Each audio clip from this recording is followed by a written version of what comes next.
Siema, ja jestem Jakub, znany również jako To Szok i dzisiaj będzie kolejna recenzja płyty muzycznej. W poprzednich recenzjach mówiłem o płytach zespołów, które istnieją już ileś lat i nagrały przynajmniej kilka płyt.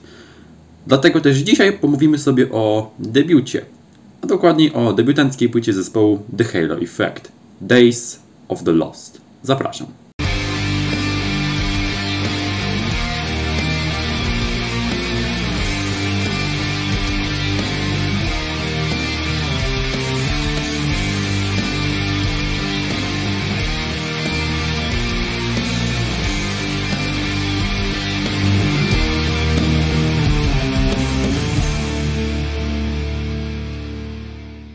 Zanim jednak zaczniemy, należy go pokrótce przedstawić ten zespół, ponieważ jest to stosunkowo młoda kapela i raczej nie każdemu jest ona znana. The Halo Effect to szwedzki zespół muzyczny założony w 2021 roku, reklamowany jako zespół założony przez byłych muzyków zespołu In Flames. Dowiedziałem się o nim dzięki Pawłowi Winierskiemu z kanału Nord Azerate, którego serdecznie pozdrawiam, jeśli ogląda ten film, który w listopadzie zeszłego roku nagrał właśnie news o tym, że byli muzycy In Flames tworzą zespół The Halo Effect. No bo jakby nie patrzeć, no to znaczna część składu zespołu to są faktycznie wieloletni muzycy zespołu In Flames. A grają tam, dokładnie mówiąc, wieloletni gitarzysta i założyciel In Flames Jesper Strumblad, wieloletni basista Peter Ivers, wieloletni perkusista Daniel Svensson, gitarzysta Niklas Engelin i wokalista Mikael Stane. Ten ostatni jest przede wszystkim znany jako wokalista grupy Dark Tranquillity. Jednak przez krótki okres Mikael był także koncertowym wokalistą In Flames, a także śpiewał na ich pierwszej płycie Lunar Strain. Więc jak widać, są tutaj muzycy jak najbardziej związani ze sceną szwedzkiego melodyjnego death metalu. No ale jak dobrze wiemy, to In Flames po pewnym czasie porzuciło melodyjny death metal na rzecz lżejszego, bardziej przystępnego grania. Aczkolwiek te ich pierwsze płyty w nowym stylu były moim zdaniem całkiem ok. No, później już było trochę gorzej, ale no o tym może innym razem. No, Dark Tranquillity, podobnie jak At the Gates, czyli pozostałe dwie kapele z tej trójki göteborgskiej, takiej uważanej za protoplastę melodyjnego death metalu, no, pozostało wierne swoim korzeniom. Mimo iż grają ciut inaczej niż grali jeszcze w latach 90., to jednak wciąż grają melodyjny death metal. No i jak pojawiła się informacja, że byli muzycy In Flames tworzą nowy zespół, no to już wtedy były takie myśli na temat tego, co ten zespół będzie grał. No, oczywiste było to, że prawdopodobnie będzie to szwedzki melodyjny death metal.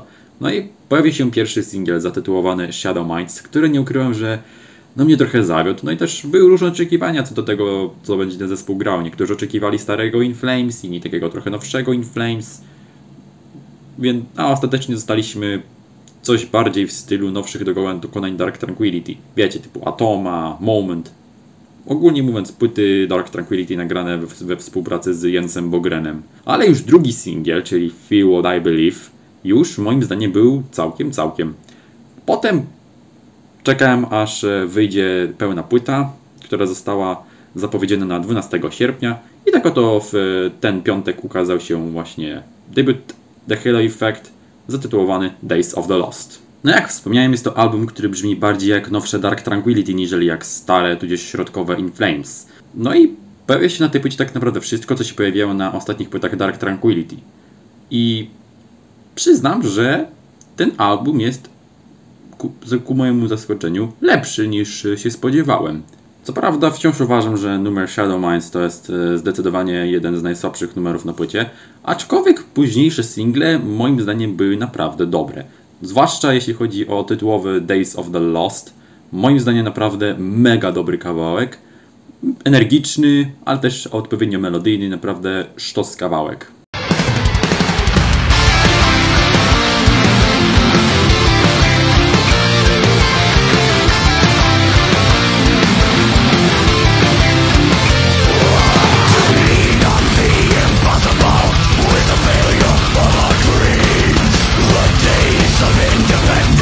Oczywiście na tej płycie oprócz melodii i riffów gitarowych, no i charakterystycznego growlu Mikaela Stane, pojawia się też elektronika, która jest dość częsta w ostatnich dokonaniach Dark Tranquillity, no i przy okazji też w środkowych płytach In Flames. A także, ku mojemu zaskoczeniu, na tej płycie Mikael śpiewa czystym głosem. czego przyznam się szczerze w ogóle nie spodziewałem, ponieważ w utworach wydawanych jako single do tej płyty, czy to Shadow Minds, czy Feel What I Believe, Mikkel śpiewał tylko i wyłącznie growlem, więc myślałem, że na całej płycie nie będzie w ogóle czystego wokalu, jak na przykład na takim Character czy Damage Done Dark Tranquillity. A ku mojemu zaskoczeniu w takich utworach jak na przykład In Broken Trust Mikkel śpiewa także czystym śpiewem. No i jemu trzeba przyznać, że naprawdę świetnie śpiewa zarówno growlem, jak i czystym wokalem i tutaj to naprawdę działa.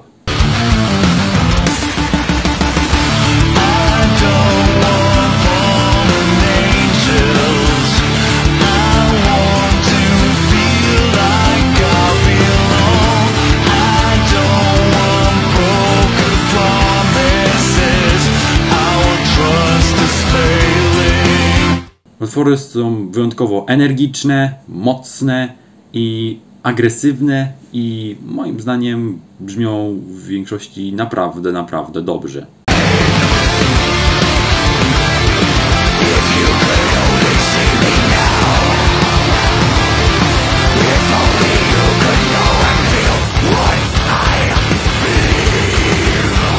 Więc cóż ostatecznie mogę powiedzieć na ten temat?